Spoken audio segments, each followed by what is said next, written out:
Hey y'all, it's Task Force Bourbon. Welcome to the channel. Today I'm going to be reviewing Maker's Mark Wood Finishing Series FAE-01 and FAE-02. I'm going to be talking about the tasting notes of each, but I'm going to start first with a little bit of background information, and then I'll be going into where I believe each one of those falls in line with one another.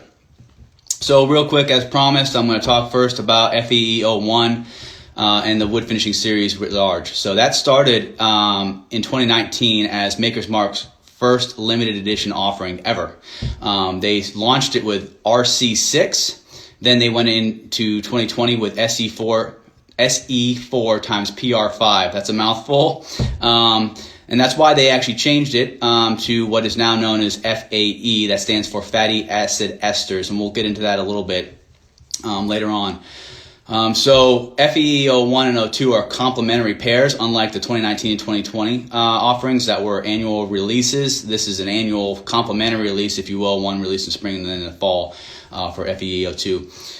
FAE-01 had a lot of love, with Whiskey Advocate coming in at number 2 as Whiskey of the Year for 2021, making it the number 1 bourbon, if you will, of the year per Whiskey Advocate.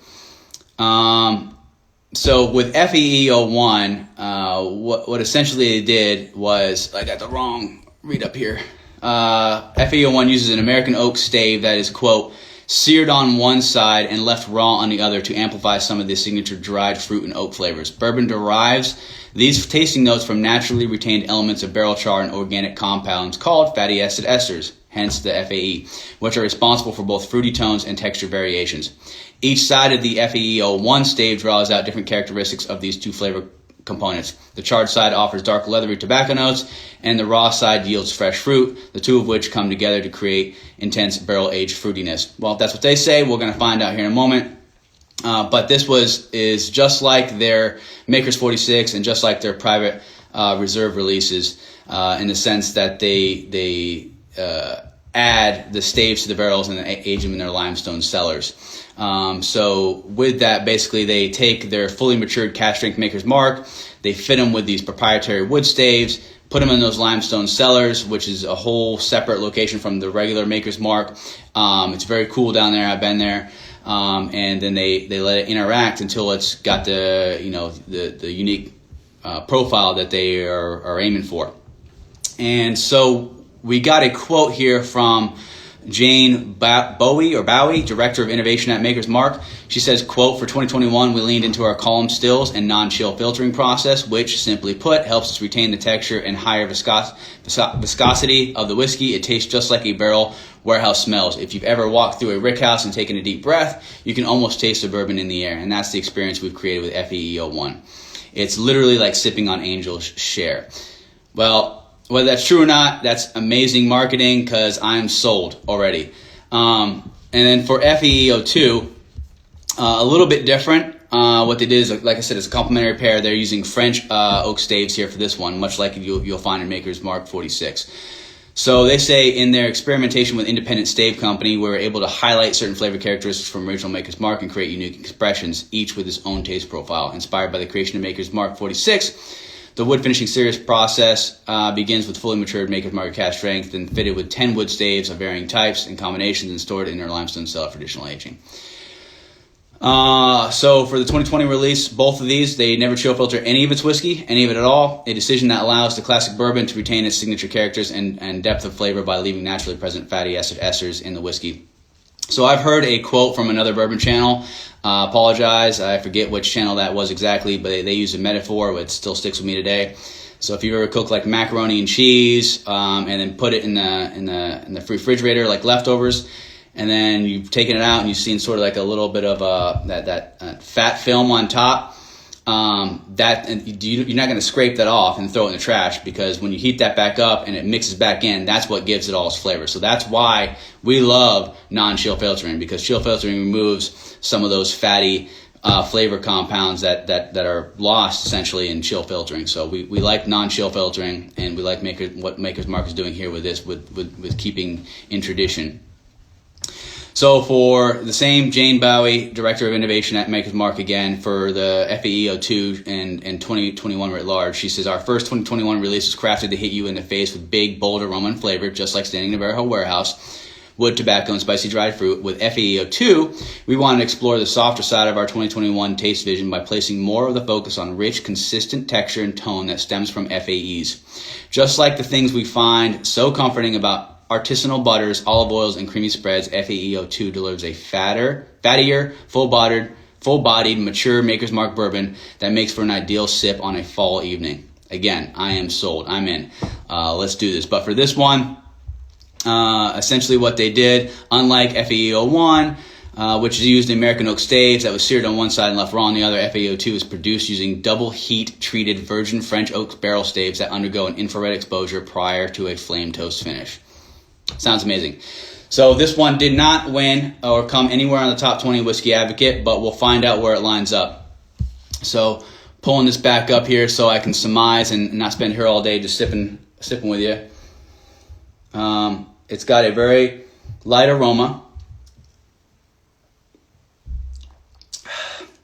Doesn't necessarily carry into the palate, but you do get a lot of cherry that leaves the open with a toasted honey very close behind it. Almost like you would get like a, and it's not meant to sound bad in any way, but like a fast food honey, very light, very good. So we get a dash of anise, or maybe something kind of dark in there that gives it some depth because it started out that light, that toasted kind of flavor, and then it went a little bit deeper. The mid develops subtle notes of oak, and the expected wheat, of course. It's a wheated bourbon, but remains on the sweeter side with notes of caramelized brown sugar. And you get like a bit of a tea. You go into that herbal side of the house a little bit once again. And then a touch of vanilla tobacco. So I don't say vanilla and tobacco, I mean vanilla tobacco on the finish, or on the end of the mid of the finish. And then the finish is short, sweet, it's full of wheat. What more can you say? It's a Maker's Mark. It doesn't taste like any other Maker's Mark I've really had. Maybe I do get a little bit of the regular Maker's Mark, but it's very good. I don't know if I would have listed it as number 2 whiskey of the year. I love Russell's Reserve 13. I'll get aboard that train all day long as the number 1 bourbon of the year. This is a very good bourbon, but I don't necessarily think it deserves that spot. And that, again, that's not meant to say anything bad about it. FAE-02, I've already cheated. I've got to take a little bit of tasting note, and spoiler alert here. I think this is the clear winner.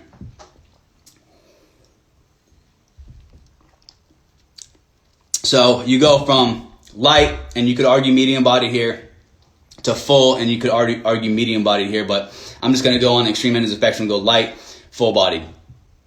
But this starts out very rich. Jane Bowie was talking about the artisanal butters. Yep, it's creamy. It's really, really rich. I get buttery brown sugar. I get a touch of fudge. Not necessarily your regular old Hershey's milk chocolate, but you get that like thick, deep fudge flavor. You get your classic vanilla. You get caramel. But then here's the punch. You get this oak that just starts to come through, and it's like an escalator, just rides it up. You start from the end of the open through the mid all the way to the finish. You get this strong oak, and not like an overly spicy, because it does end spicy, but not like a black pepper, not like a clove. You get this nice, healthy, charred oak. Like, I'm drinking bourbon. This is a bourbon, almost like you might find, like I've tasted in like a Larceny barrel proof. You get that sort of, all right, because you have Larceny regular, small batch, and it's like, this is really strong wheat flavors coming through. And then you get that barrel proof stuff, and you're like, where's the wheat? You kind of got to search for it sometimes. This has kind of got that same thing going on, in a sense of like, this has more of the wheat stuff. You're like, all right, that's a wheated bourbon. I can put this on the lineup. Then you go to this guy, and you're like, oh yeah, it's there, but it's not ultra strong. You got to kind of search for it, but it's better, I think.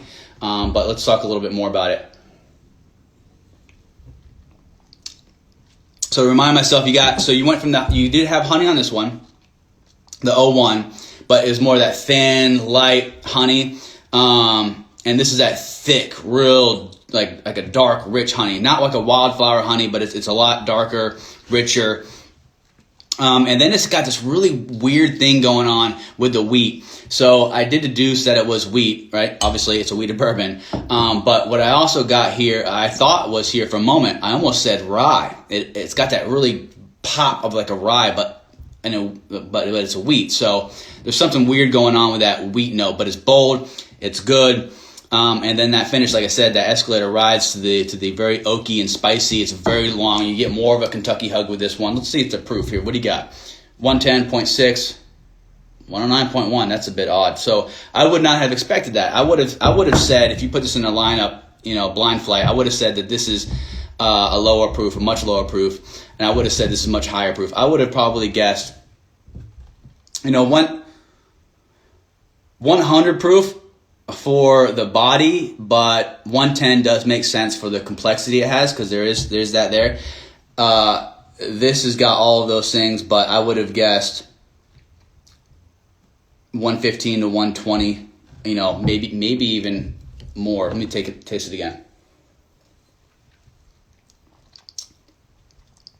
So yeah, this is a clear winner, but 115, 120 makes sense for this as well. So both of them are fantastic. This is not undeserving of a spot on Whiskey Advocate's list. It's a great bourbon. There are ones that weren't on it, in my opinion, that should have been on it, but this one, if I were to choose in Maker's Mark, FAE had to be on there, I would definitely put FAE-02 on there over 01. So overall, I rated this a 4.5 on a 5.0 rating scale. It's very high for me. And then 5.0, that's as high as you can get. I think this is a perfect bourbon. There's nothing wrong with it. Its complexities. It's not well balanced. This one's more well balanced. FAE-02. Like I said, it does start really well balanced, which is weird for it to go really well balanced. And I think that's because that charred oak introduces itself super early on, and then it just rides that way all the way to finish, and it kind of leaves those sweet notes, a little bit less than you would find with the oak. So it's not super balanced on the end, but in a good way. In so much that I rated a perfect rating on my 5.0 rating scale. So for whatever that's worth. Either way, I'm buying both of these. If you see one another on the shelf, pick them up. If there's any questions or comments, I'd field any of those, gladly now. But other than that, I'm going to finish both of these off and say cheers.